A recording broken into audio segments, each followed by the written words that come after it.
played rhythm and blues classics.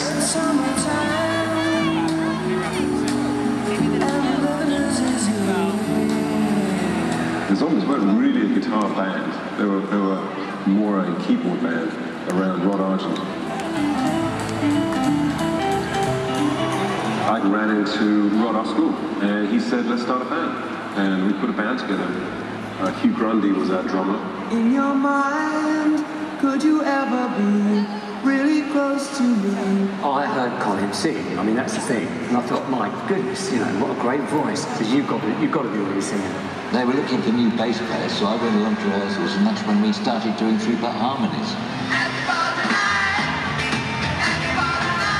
The band got together. I believe you entered a battle of the bands. We did, yeah. And the prize was a Decca recording contract. Yeah. And you won. We did win. We were really, really surprised. As I remember it, we were talking to our then producer, Ken Jones, and he said, you know, you could always write something for this session. Rod picked up on it, and he went away and wrote this song.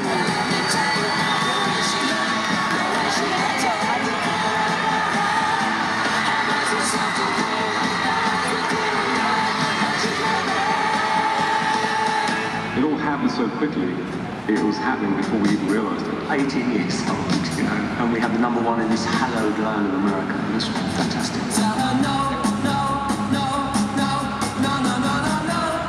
And Teleno went on to sell nearly 1 million copies. All of a sudden, we found ourselves with a record on the charts, tours to do and interviews to give. That first 3 years on the road, we were preparing for Odyssey and Oracle. It all came together on that album.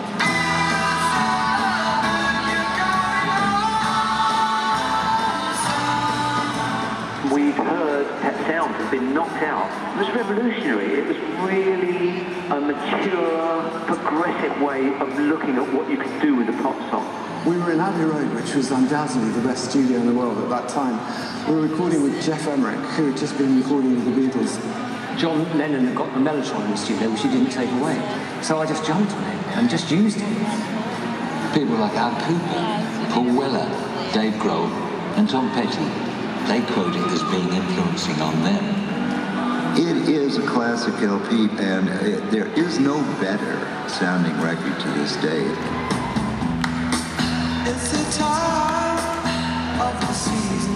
By the time the season was hit, it was 18 months after we'd recorded it. The irony is that the original Zombies were only actually professional for 3 years. And let me tell you, when you're on stage, the feeling is absolutely no different to when you were 18 years old. It really isn't. This will be our year to melt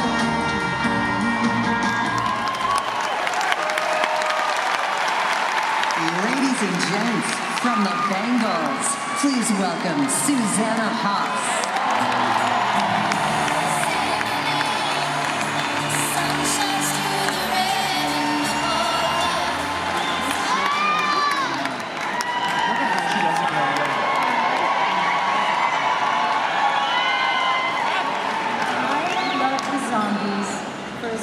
I can remember.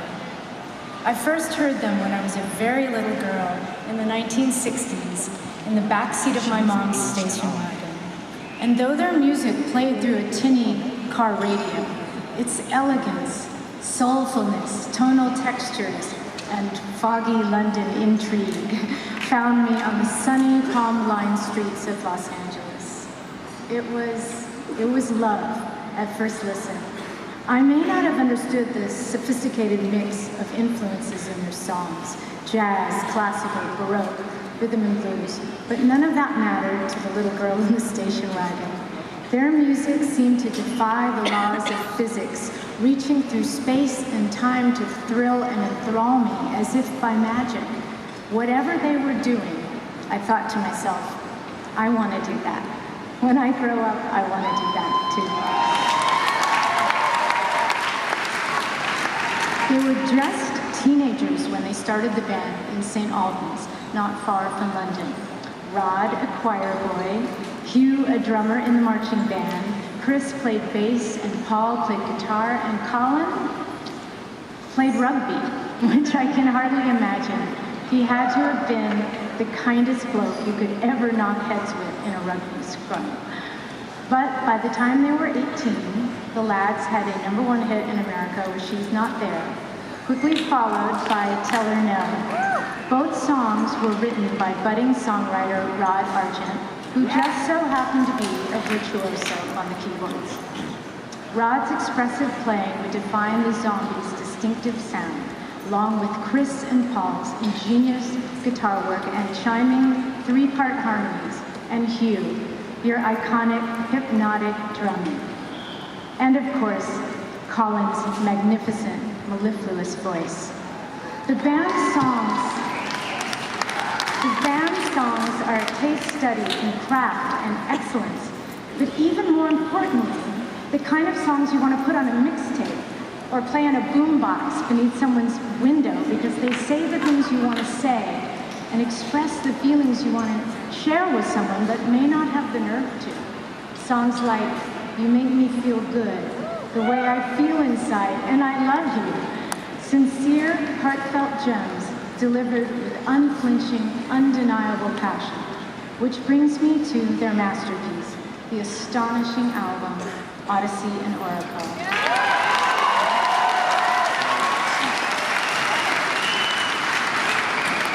Rod, your brilliant Time of the Season, Care of Cell 44, and A Rose for Emily. A Rose for Emily this song is a miracle. It captures profound loneliness in the most tender way, and the hauntingly beautiful melody is so transcendent, it breaks our hearts, yet somehow still manages to lift us up. And Chris, your extraordinary songwriting contributions to this album, Brief Candles, Beechwood Park, and This Will Be Our Year, a song that will be played as long as lovers vow their love to one another. Lyrics like, the warmth of your love's like the warmth from the sun, and don't let go of my hand, now the darkness is gone. And these words of comfort, you don't have to worry, all your worried days are gone. I mean, who doesn't want to hear someone say that to them? I'm always happy to listen to Colin sing them to me, which brings me to Colin. Colin, your wondrous voice. There aren't enough adjectives.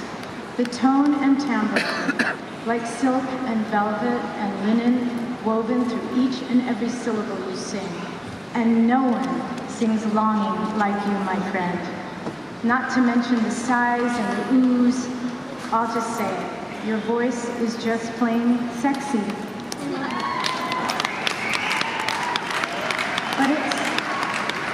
But it's your fearless ability to emote at the risk of exposing your deepest emotions and vulnerabilities that is rare and brave and authentic and absolutely inspiring. My love affair with the Zombies may have started in the 60s, but the now 60-year-old me loves them still, even more, as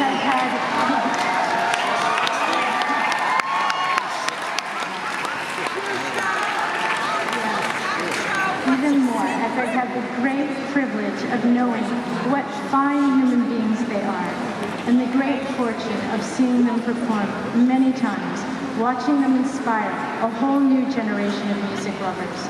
But that's the thing about music. It knows no boundaries, no borders. It travels straight to our hearts. I listen to the Zombies every day on those same palm-blind streets of my youth because, quite honestly, I need a little dose of their particular sonic alchemy, and it never fails to touch me, inspire me, excite and dazzle me, to make me feel less alone, to lift me when I'm down, and even when their music moves me with its poignancy to tears, it reminds me of what it is to be alive, to be human, and of the power of song and music to connect us all. So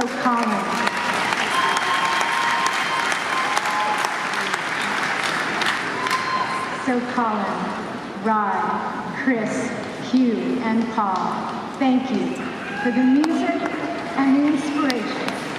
This will be your year. It took a long time to come, and It's my great honor, a highlight of my life, to induct the Zombies into the Rock and Roll Hall of Fame.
Well, Susanna,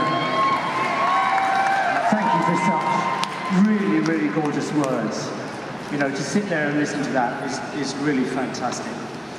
But you know, on behalf of all the guys in the band, I can say that we're absolutely thrilled and delighted to have been elected to the Rock and Roll Hall of Fame.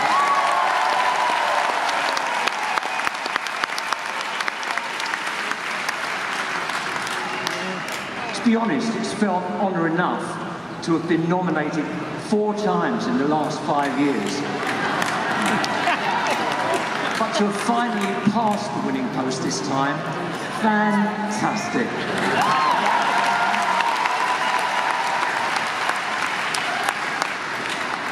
And you know, a wonderful coincidence to all of us standing here in Brooklyn, the site of our very first concert in America when we did the Murray the K show, Christmas Day 1964, 8 o'clock in the morning, playing with some of our heroes like Benny King, the Drifters, Patti LaBelle, who became a real friend and mentor at that time. But it's actually 50 years ago to this very day, the 29th of March, 1969, at time of the season, reached the #1 position.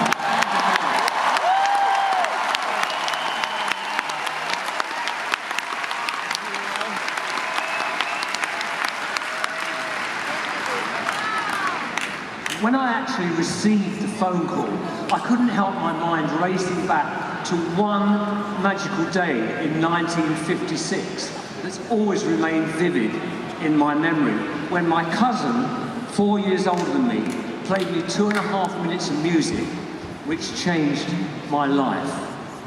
That music was Elvis Presley singing Hound Dog.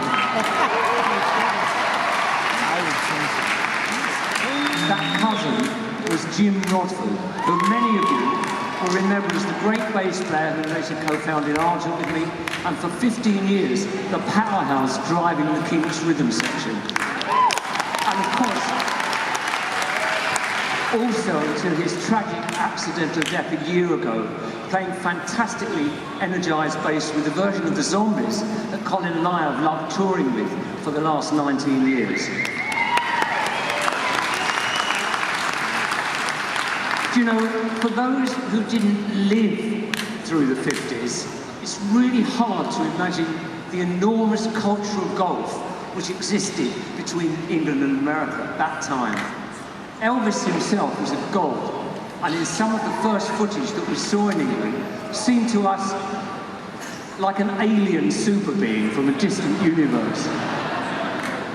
I was 11 years old, and I couldn't in any way imagine being part of the same world, but nevertheless couldn't wait to try to find some like-minded people to start playing the music with. And that chance came about in 1961. My God, how long ago was that? When 5 of us from adjoining schools excitedly got together to form a group. Paul Atkinson, Hugh Grundy, Colin Blunstone, Paul Arnold and myself, Rod Argent. Within a year, Paul Arnold had been replaced by Chris White, and that was it, we were off.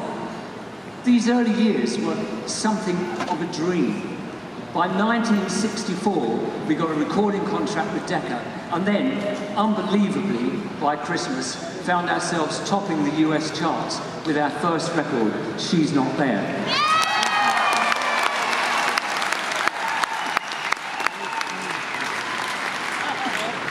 This magic land, which only 8 years before had seemed so unimaginably remote and unconquerable, and even more unbelievably, something we didn't find out until many years later, Elvis actually had our records on his jukebox.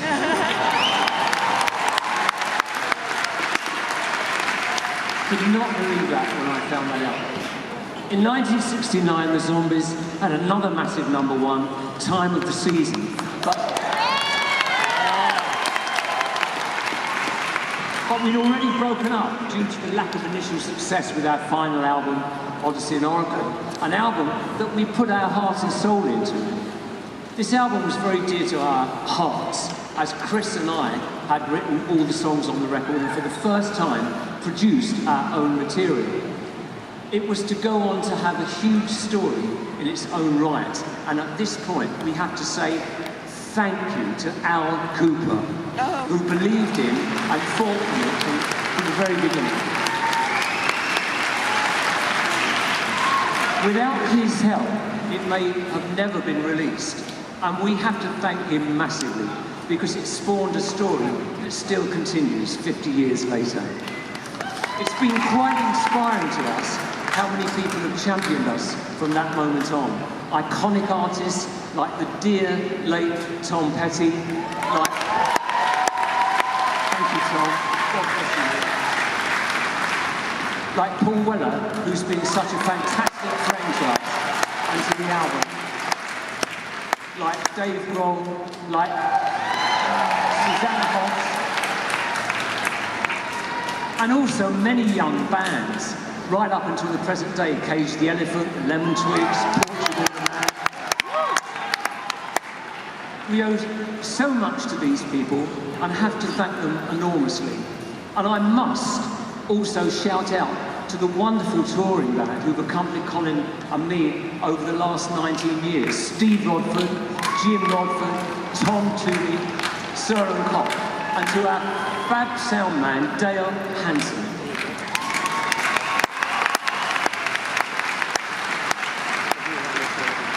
They've been a constant inspiration, and we've loved making albums of new material with them, the most recent of which actually made the Billboard Top 100 in 2015.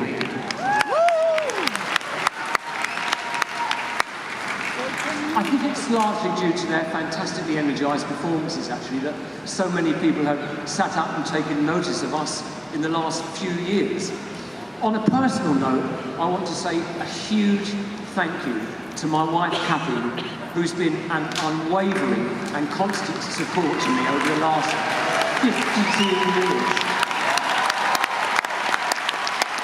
52 years. And to my dear son and daughter, Mark and Elisa. And lastly, what a